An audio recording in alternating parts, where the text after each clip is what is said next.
Hello नमस्कार दोस्तों, कैसे हैं आप लोग। आई होप कि अच्छे होंगे। आज हम लोग अपना एक नया टॉपिक केस पढ़ेंगे।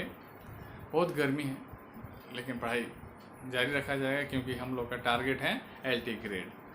तो केस में सबसे पहले ये समझिए कि केस क्या है। Case is that form of noun or pronoun which shows its relation with other words in a sentence. That is a definition of case. Case is that form of a noun or a pronoun. Case संज्ञा और सर्वनाम का वह रूप है जो इसका संबंध दिखाता है वाक्य में प्रयुक्त अन्य शब्दों से इसका रिलेशन को जोड़ता है। अब आते हैं काइंड्स ऑफ केस। केस के प्रकार कितने प्रकार के होते हैं? There are 4 kinds of case in English grammar. The first one is nominative case और subjective case. Second is objective case, and third is possessive case, and fourth is vocative case. ये इसकी केस की definition हुई और इसके kinds हैं। आप इसका स्क्रीनशॉट लीजिए, तब तक हम इसको साफ करें।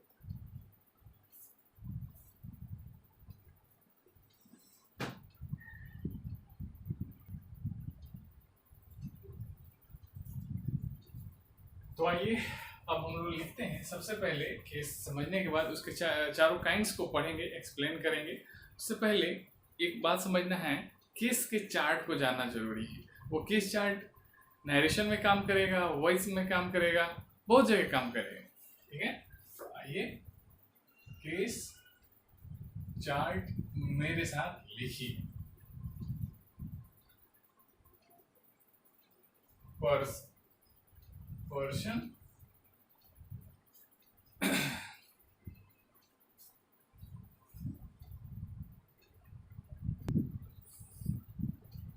they, them,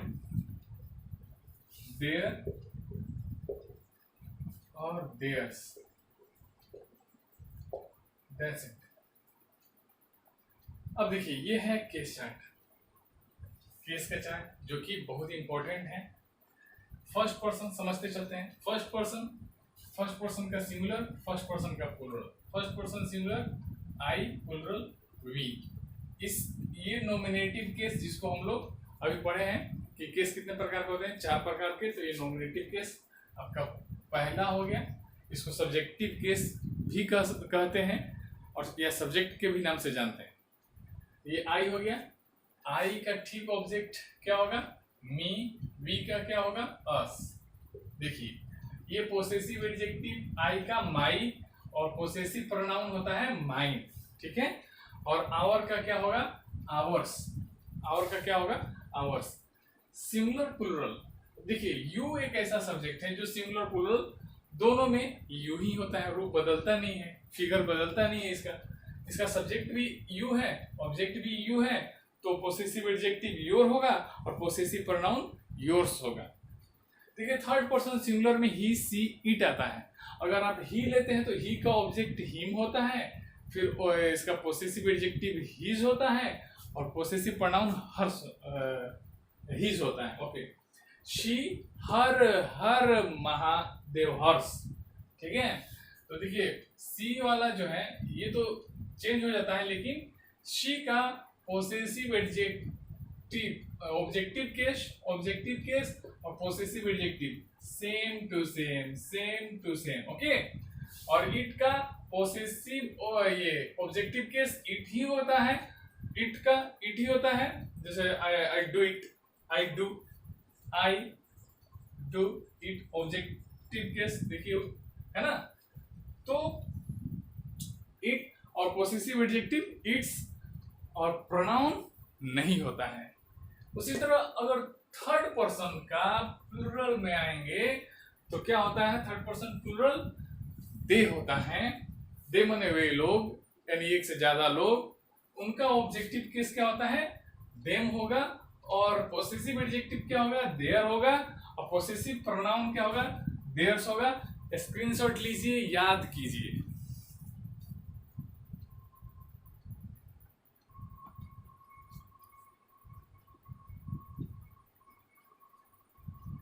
अब आइए यूज ऑफ नोमिनेटिव केस या सब्जेक्टिव केस, यानी नोमिनेटिव केस का प्रयोग या सब्जेक्टिव केस अर्थात सब्जेक्ट का प्रयोग कहाँ कहाँ होता है। तो फर्स्ट रूल की कहिए। सबसे पहले तो ये जो होता है, it is used as the subject of a verb. ठीक है, किसी वर्ब का, यहाँ पे ए माने किसी वर्ब का सब्जेक्ट के रूप में किसका प्रयोग होता है, नॉमिनेटिव केस का। ठीक है, जैसे आई टीच हिम, मान लीजिए यहीं तक रखते हैं एक सेंटेंस। तो ये है पूरा एक सेंटेंस। ये क्या है, एक सेंटेंस में ये क्या है, सब्जेक्ट, ये क्या है, वर्ब, और ये क्या है भाई, ऑब्जेक्ट। ठीक है, तो it is used as the subject of a verb. Subject of a verb, verb का, ये वर्ब का सब्जेक्ट आई। टीच वर्ब हुआ, उसका सब्जेक्ट कौन सा है, आई हुआ, यानी वर्ब का सब्जेक्ट के रूप में नॉमिनेटिव केस का प्रयोग होता है। आई प्ले क्रिकेट, प्ले खेलता है, I. He it's a mango, mango sentence कुछ भी हो सकता है। इट्स योर वर्ब, ये वर्ब है आपका, और ये क्या है, वर्ब का सब्जेक्ट है, अर्थात नॉमिनेटिव केस के रूप में यहाँ ये यूज हुआ है। आप एक बार इसका स्क्रीनशॉट लीजिए, देखिए।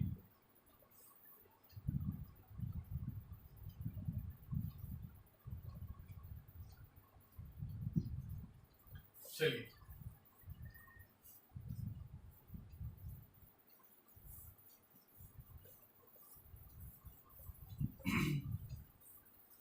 दूसरा हम बोल सकते हैं इसका प्रयोग, number 2, it is used as the complement of a verb। ठीक है, यानी ये बोला जाए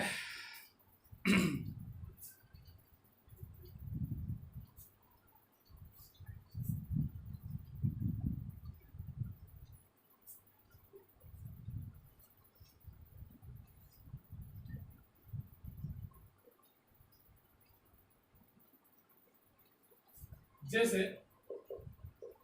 it was me who solved the problem, ठीक है, या क्वेश्चंस, कुछ भी लिख सकते हैं।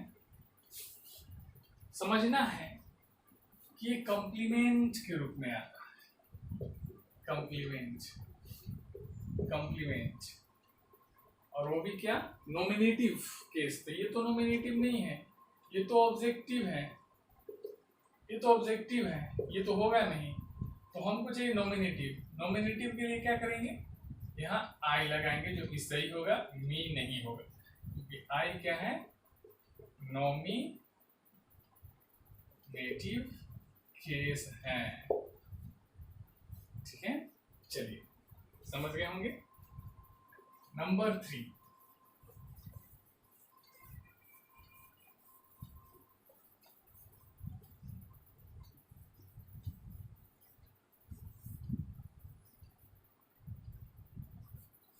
नंबर 3 में हम एक ट्रिक को फॉलो करेंगे। जैसे एज और देन के बाद हमेशा नॉमिनेटिव केस आता है। एज और देन के बाद हमेशा किसका प्रयोग होता है, नॉमिनेटिव केस का प्रयोग होता है। जैसे he is as handsome as, अब यहाँ पे मी और आई दोनों दिए हैं, आपको बताना है कि क्या होगा। अधिकतर लोग समझता है कि ये सब्जेक्ट हो गया, ये वर्ब हो गया, देन ऑब्जेक्ट, गलत हो जाता है। यहाँ ये मी नहीं होगा, एज के बाद आई का प्रयोग होता है, और ये सही है। याद रखेंगे, एज के बाद किसका प्रयोग, नॉमिनेटिव, और आई क्या है, आई क्या है, नॉमिनेटिव केस है, और मी क्या है, ऑब्जेक्टिव केस है। तो आप ही बताइए क्या होगा, आई होगा ना। चलिए अब देन, अब देन के लिए क्या करेंगे,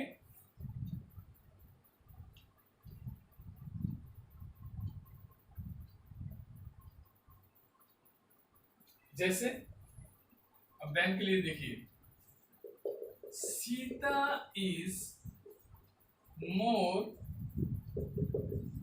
ब्यूटीफुल देन, अब देन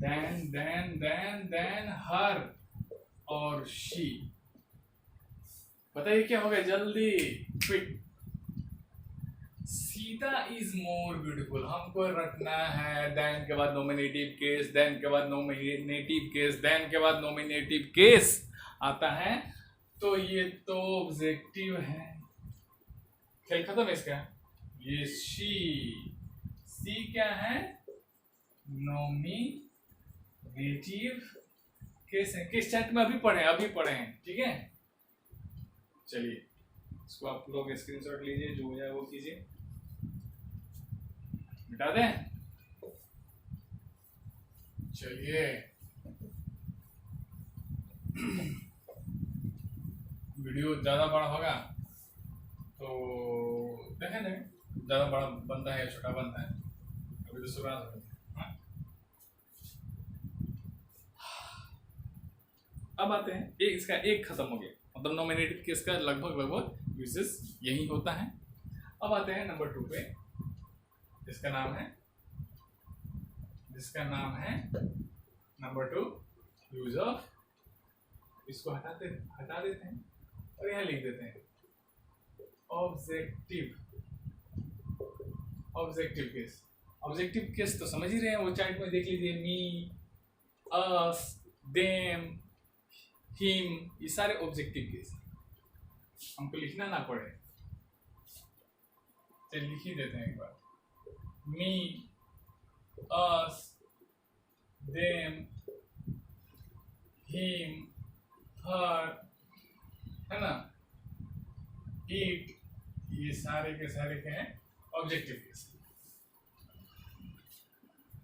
देख लिए आप लोग, समझिए इसको।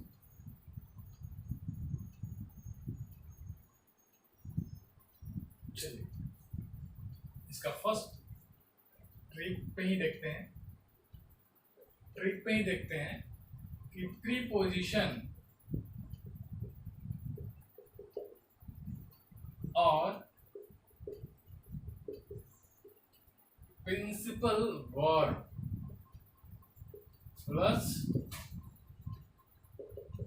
ऑब्जेक्टिव केस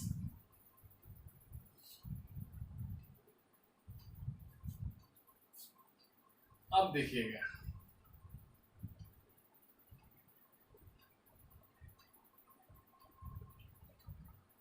अब ये प्रीपोजिशन जहां होगा या प्रिंसिपल वर्ब यानी मेन वर्ब जब होगा तो ऑब्जेक्टिव केस का ही प्रयोग करेंगे। ऑब्जेक्टिव केस क्या है? मी, अस, देम, हिम, हर, इट। ठीक है, प्रीपोजिशन जहां भी लगेगा उसके बाद ऑब्जेक्टिव केस का प्रयोग करेंगे। जैसे एक एग्जांपल देखते हैं, प्रीपोजिशन से देख लेते हैं। I have to buy a pen या कार, पेन ही खरीदते हैं भाई, पेन। फोर शी या हर, बोलिए कौन सा होगा? देखिए ये है आपका प्रीपोजिशन,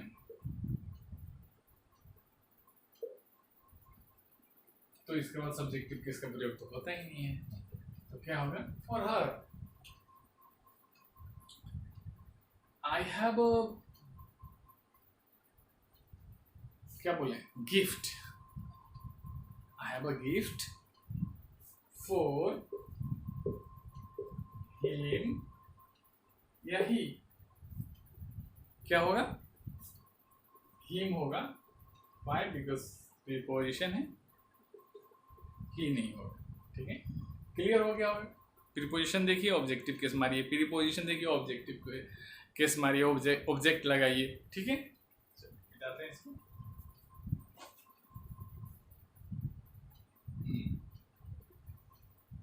यस, अब एक प्रिंसिपल वर्ब से समझ लें। जैसे ही हेल्प्ड आई और मी, अब यही है आपका प्रिंसिपल वर्ब, ये है आपका प्रिंसिपल वर्ब। और रटा रटा कॉन्सेप्ट है कि प्रिंसिपल वर्ब के बाद हमेशा बोलिए क्या? Object, object not subject. यही आता है, यही एरर आता है। कहाँ गया मेरा? याद रहेगा?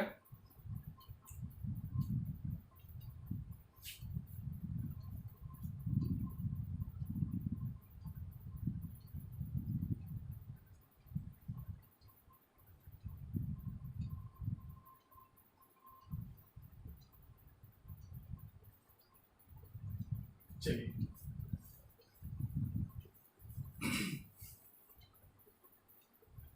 अब इसी कॉन्सेप्ट पे एक हम लोग और चीज सीखते हैं। याद है ना, प्रीपोजिशन और प्रिंसिपल वर्ब के बाद कौन सा केस? Objective case. प्रिंसिपल और प्रीपोजिशन, प से प्रिंसिपल, प से प्रीपोजिशन के बाद कौन सा केस? ऑब्जेक्टिव केस का प्रयोग होता है। अब देखिए एक कॉन्सेप्ट और है, सब्जेक्ट हो और बीच में कोई शब्द आ जाए, कोई शब्द यानी एनी वर्ड आपको आता है, कोई शब्द आ जाता है। ठीक है, कोई भी शब्द आता है, देन सब्जेक्ट हो, कोई शब्द हो, ठीक है, और तब क्या हो? देन हो, फिर यहाँ निर्णय लेंगे किसका प्रयोग करेंगे। ये ए मान के चलिए, ए और ये बी। एक वाक्य की शुरुआत सब्जेक्ट से हुआ, बीच में कुछ नहीं बस, और सब्जेक्ट के बाद तो डेफिनेटली यहाँ पे भी कोई वर्ब वगैरह आएगा ही, वर्ब तो आएगा ही, वर्ब के बाद कोई शब्द है, इसमें भी वर्ब है, और वर्ब के बाद देन है, और तब क्या होगा। ध्यान से देखिए, समझिए।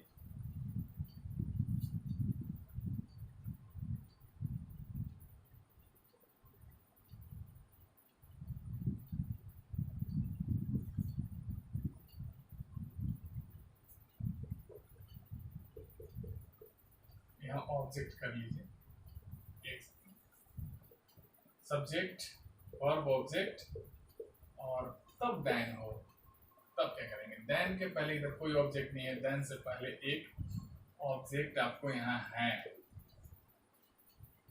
ध्यान देना होगा, ध्यान दीजिए, समझिए।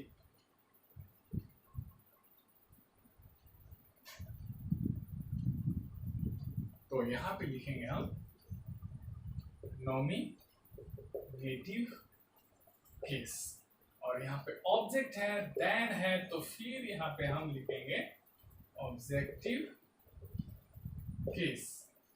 I, we, she, if they are called nominative case, और me, us, them, his,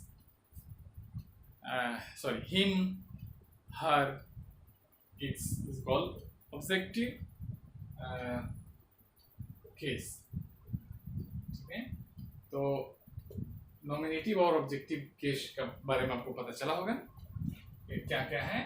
I, we, you, ही, सी, दे, ये सब क्या है, नॉमिनेटिव केस है, और मी, अस, हिम, हर, देम, ये सब क्या है, ऑब्जेक्टिव केस। यानी कोई सेंटेंस लिखते हैं, देन, अगर सेंटेंस में देन है, यहाँ भी देन है, देन से पहले अगर ऑब्जेक्ट मिल जाता है तो देन के बाद भी ऑब्जेक्ट होगा, देन से पहले कोई ऑब्जेक्ट नहीं है तो देन के बाद भी कोई ऑब्जेक्ट का प्रयोग नहीं होगा। देखिए कुछ एग्जांपल,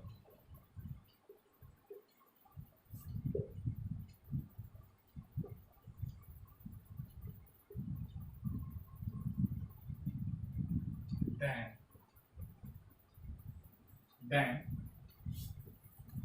वो teach and then adverb of time है, ये कंपैरिजन है। देन मी वर्सेस आई, आप बताइए क्या होगा।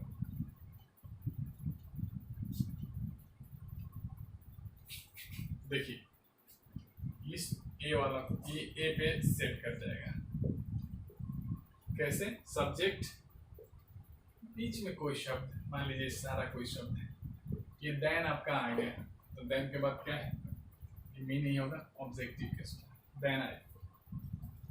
बहुत बार ये एरर गलती हो जाता है अच्छे अच्छे लोगों से, देन के बाद मी रखते हैं। ध्यान दीजिए, कोई ऑब्जेक्ट नहीं है तो नो ऑब्जेक्ट, केवल सब्जेक्ट। ठीक है,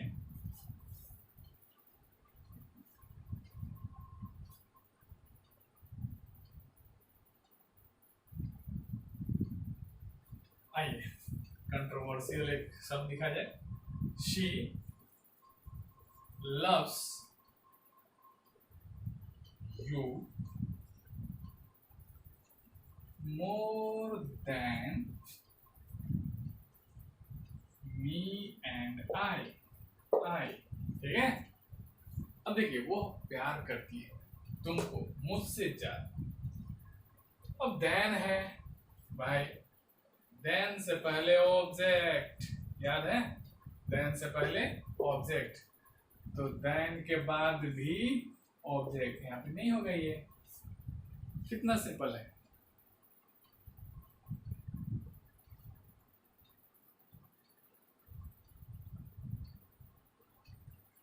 चलिए बिठाते हैं इसको, आप स्क्रीनशॉट ले लिए होंगे ऐसा हम उम्मीद करते हैं। देखिए बहुत बेहतरीन प्रयास है मेरा कि एक अच्छा नोट्स बनाए आप, बार बार भटके नहीं। बाकी आपकी मर्जी, आप क्या करते हैं। मेरा काम है अच्छा से अच्छा बताना, एक नोट्स तैयार करवाना और याद करवाना। आप याद करेंगे तब ना, समझेंगे तब ना, समझिए, याद कीजिए। आइए अब जो अगला बात है वो हम समझेंगे काइंड्स ऑफ ऑब्जेक्टिव केस। अब इस समय वीडियो लंबा हो जाएगा, इसको इतना करने के बाद अभी रोक देंगे, फिर हम लोग 2 कल पढ़ेंगे, ठीक है। तो काइंड्स ऑफ ऑब्जेक्टिव केस कितने प्रकार के होते हैं। एक्यूजेटिव केस और दूसरा होता है डेटिव केस, ठीक है। याद कीजिए,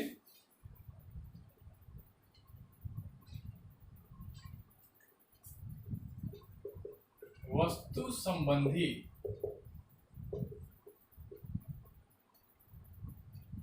और ये होता है मानव संबंधी, जो मानव से रिलेट करे, जो मानव से रिलेट करे। इसको बोलते हैं डायरेक्ट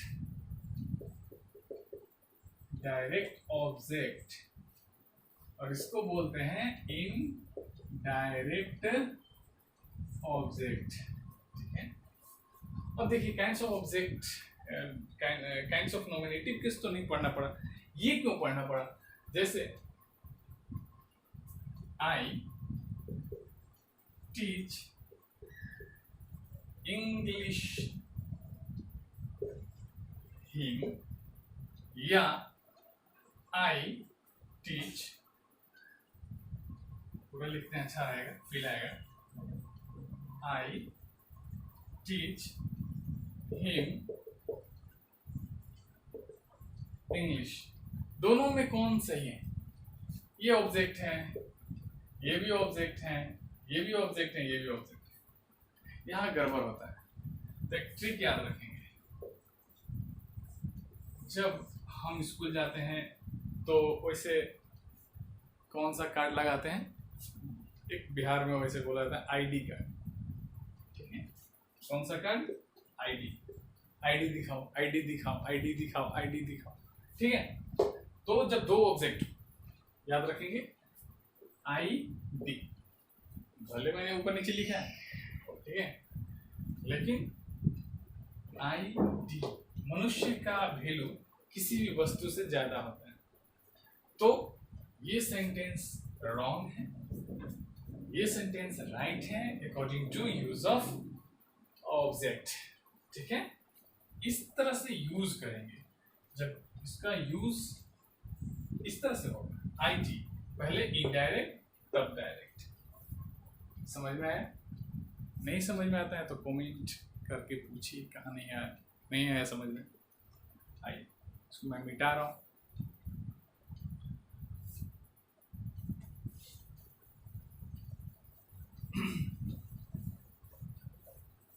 काफी बेहतरीन नोट्स आप तैयार कर सकते हैं, मैं बार बार बोल रहा हूँ। और इस नोट्स पे अगर आपका कमांड होता है, आप कमांड कर लेते हैं, तो आप CGL या जो भी एग्जाम है, बैंक या कोई टीचर का एग्जाम, आप उसे क्रैक करेंगे। ग्रामर पे आपका कमांड होगा।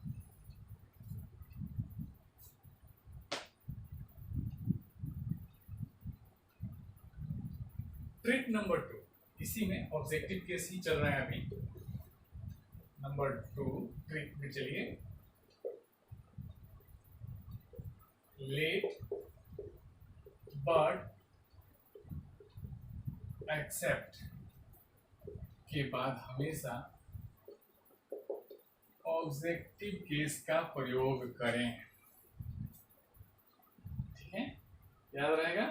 लेट बट एक्सेप्ट के बाद किसका प्रयोग करें, ऑब्जेक्टिव केस का प्रयोग करें। Let him and I do it, ये आई गलत है, होना चाहिए let him and me do it. ठीक है, लेट हिम, ये वैसे भी लेट क्या है, एक टीवी है, मतलब ट्रांजिटिव वर्ब है जो अपने बाद ऑब्जेक्ट लेता है। ठीक है,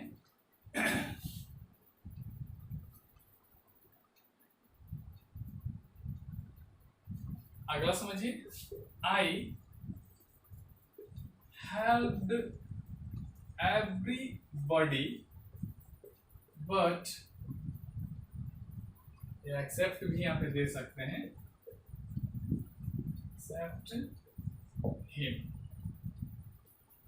ठीक है, मेरे को लग रहा है कि वीडियो बहुत लंबा हो रहा है शायद, तो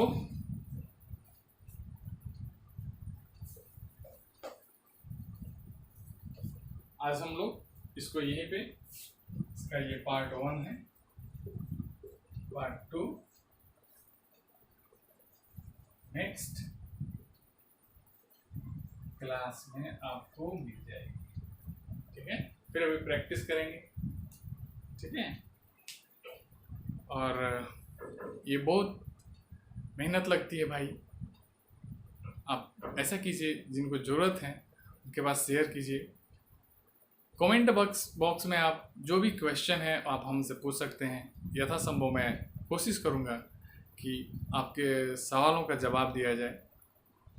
और बैठिए नहीं, खाली नहीं बैठिए, सीखने और सिखाने का प्रयास में शामिल होइए। ठीक है, तब तक नमस्कार, गुड नाइट।